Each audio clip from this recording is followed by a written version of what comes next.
Dernier cas du jour, hein. Donc c'est une maman qui, elle, est plurilingue. Cette maman nous dit qu'elle a été élevée comme étant parfaitement bilingue. Donc, on a déjà vu aussi sur le bilinguisme équilibré. Donc on a dit que c'était une utopie, donc on ne peut pas maîtriser à des niveaux équivalents toutes nos langues. Et donc sa maman ne lui parlait qu'en italien et son papa en français. Et elle précise qu'ensuite pour cet enfant, la situation se complexifie un peu plus parce qu'elle a donc deux langues dites maternelles, donc ces langues du foyer, ces langues de sa naissance, mais que son partenaire a une troisième langue, il est roumain, et qu'ensemble ils communiquent en anglais. Donc au sein du foyer, il y aura donc 4 langues. Ce qui signifie que leur enfant va apprendre, va acquérir, je préfère le terme acquérir, 4 langues. Donc sa question, c'est comment peut-elle s'assurer que son enfant parlera parfaitement les langues dites maternelles? Donc si j'entends les langues maternelles, je pense, si je ne me trompe pas, c'est le français, l'italien et le roumain, et ne confondra pas tout au risque d'avoir des défauts de langage et de conversation. L'inquiétude de cette maman est quant à finalement la performance de l'acquisition dans chacune des langues, mais également par rapport au risque de l'exposer à plusieurs langues. Donc, numéro 1, en corrigeant la terminologie, finalement, on oriente déjà la maman, on la guide. Une langue, pour un enfant, ne s'apprend pas. Elle s'acquiert, elle s'inscrit dans son développement langagier, elle s'inscrit aussi dans son développement cognitif, affectif, identitaire. Elle constitue après plus que son code d'intercompréhension, mais aussi, on l'a dit, son trait d'affiliation. Elle s'aligne sur également une culture. Ensuite, forcément, il va y avoir des choix. Mais ces choix ne se feront pas forcément de façon formelle. Ça va être la force des choses qui va le faire. C'est-à-dire qu'en fait, ça va être selon la durée de l'exposition à chacune des langues, selon la qualité de l'exposition, mais selon aussi la pertinence de chacune de ces langues pour répondre à des besoins, pour assouvir des envies. Ce qui est souhaité à l'enfant, c'est son épanouissement à partir de plusieurs langues. C'est le fait qu'il soit d'accord performant dans le langage, parce que ça le rendra performant ensuite dans ses fonctions d'apprentissage, dans ses habiletés sociales, dans son aptitude à ensuite acquérir des savoirs, à être plus convaincant. Mais si ces langues ne correspondent pas à un besoin, eh bien, transmettre un héritage inutile, à quoi bon? La maman a quand même une vision idéaliste apparemment du bilinguisme. Bon, une fois de plus, on lit parfaitement bilingue, mais parfaitement, aucun locuteur n'est parfaitement monolingue ni bilingue. Le degré d'exposition en termes de quantité et de qualité, les facteurs affectifs de motivation d'appétence pour une langue ou pour l'autre ne seront jamais équilibrés. Pour cet enfant, ce sera plus difficile parce qu'elle dit, moi j'ai 2 langues maternelles et mon partenaire en a une autre et notre langue de communication, c'est l'anglais. Eh bien évidemment, il y aura un consensus entre papa et maman. Vous allez lui transmettre les langues non seulement utilement pour lui, mais également dans son intérêt. Et cet enfant n'apprendra pas les 4 langues, il les acquièrera, mais dans la proportion correspondant à l'utilité que chacune représentera. C'est ce qu'on appellera sa bilingualité. Je vous rassure, un cloisonnement peut exister, sauf lorsque les ingrédients sont mal réunis et que là, on a un bilinguisme de type passif, où les non-acquisitions deviennent des troubles de l'acquisition et où, en effet,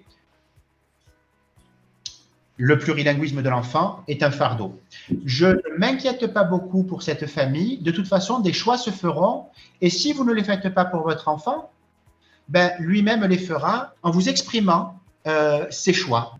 Je considérerais et je donnerais comme conseil aux parents de voir avant tout l'intérêt de l'enfant, de laisser faire aussi en se disant qu'on ne contrôle pas tout, et en leur rappelant que nous ne sommes pas les seuls transmetteurs à nos enfants.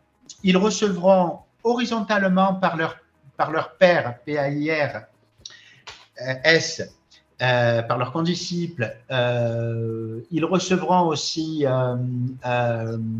fortuitement certaines habiletés linguistiques, conscientisées comme utiles ou pas par l'enfant, mais en tout cas qui auront assouvi une envie et qui, puisqu'elles ont été acquises, ont répondu à un moment à un besoin. Est-ce que la maman, pendant que les enfants étaient dans le ventre, leur a parlé italien et français? Quelle langue est la langue de scolarisation en Roumanie? Est-ce que c'est un système qui fait aussi la part à l'anglais? Parce qu'en Roumanie, je sais qu'on apprend aussi l'anglais.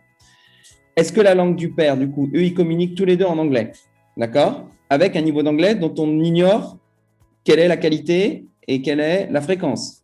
On sait que c'est intrafamilial, mais on ne sait pas la qualité du niveau d'anglais. Ils habitent en Roumanie.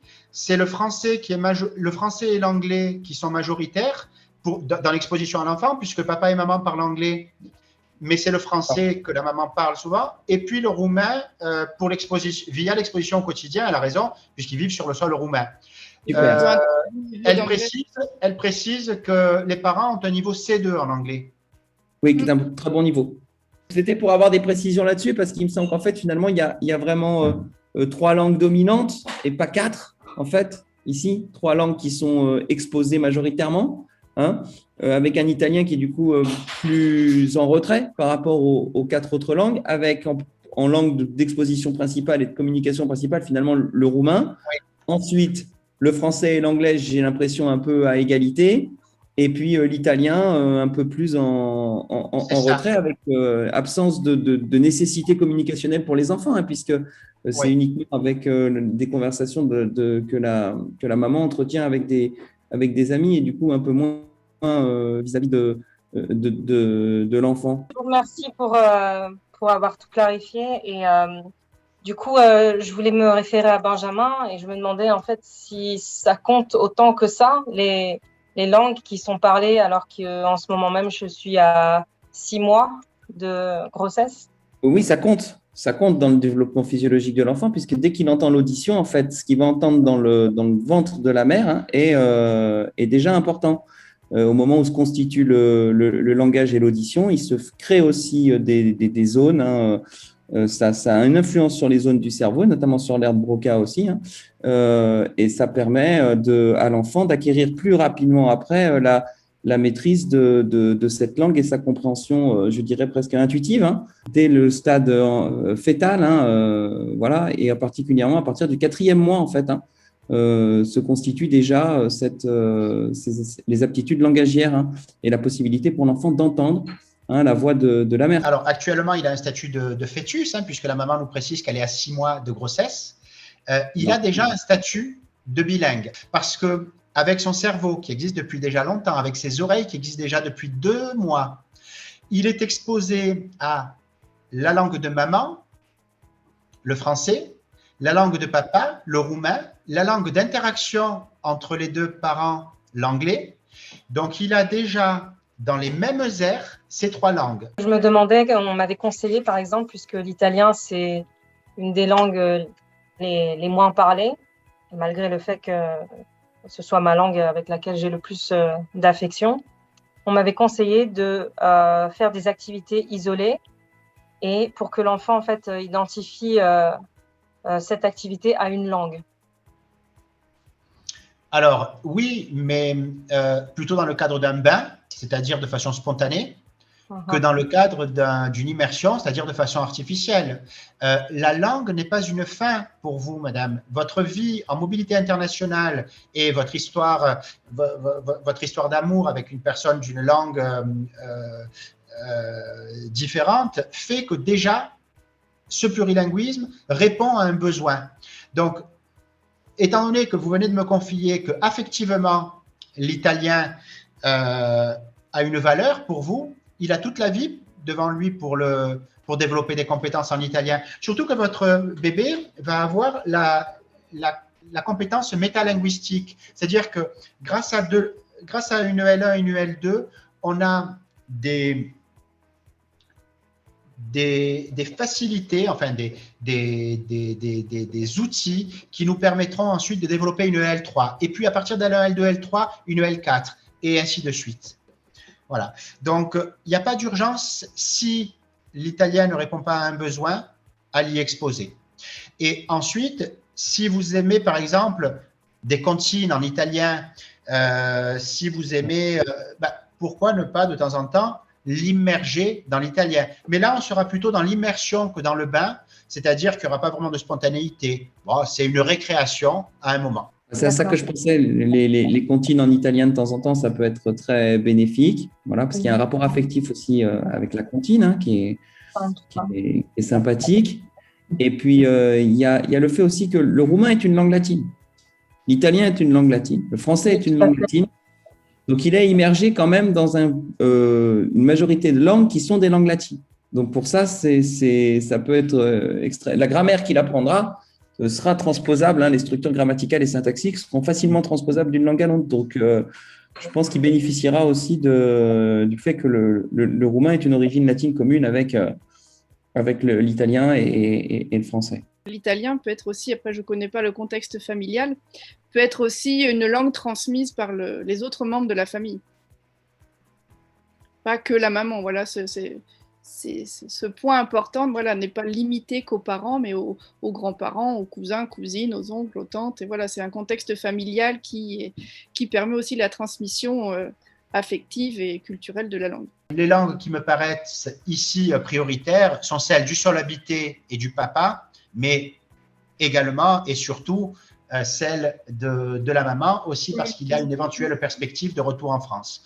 L'anglais, de toute façon, sera au moins une langue comprise, et de toute façon, ça sera une langue utile plus tard. Mais en tout cas, la situation ne me paraît pas du tout à risque développemental.